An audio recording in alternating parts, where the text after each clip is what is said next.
En double cursus architecte-ingénieur, ces deux métiers allient technique et travail d'équipe. Pour être un ingénieur communicant, il faut donc réussir à allier différents soft skills comme le management d'équipe, la clarté et la créativité. Tout d'abord, le management d'équipe. C'est réussir à fédérer une équipe avec des personnes qui ne se sont pas forcément choisies. C'est les embarquer dans un projet, mais c'est réussir à pointer du doigt les faiblesses pour réussir à faire progresser le projet. J'ai par exemple vu un chef de chantier motiver toute son équipe alors que de grosses intempéries avaient détruit une grande partie de leur travail. Et ça, ce sont donc des qualités que j'applique au sein de mon travail à l'ESTP ou en dehors. Ensuite, après avoir réussi à manager cette équipe, il faut s'exprimer clairement, que ce soit au sein de l'équipe ou avec les interlocuteurs.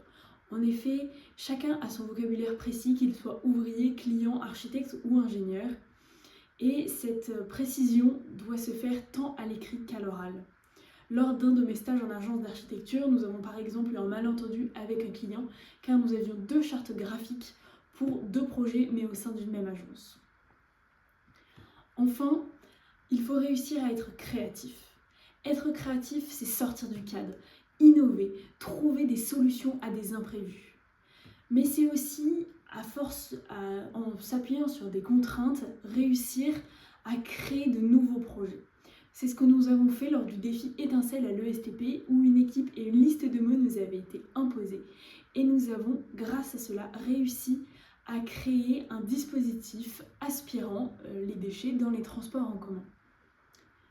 Donc pour conclure, être un ingénieur communicant dans une structure qui allie architecture et ingénierie comme je l'espère, c'est réussir à développer son management, sa clarté et sa créativité.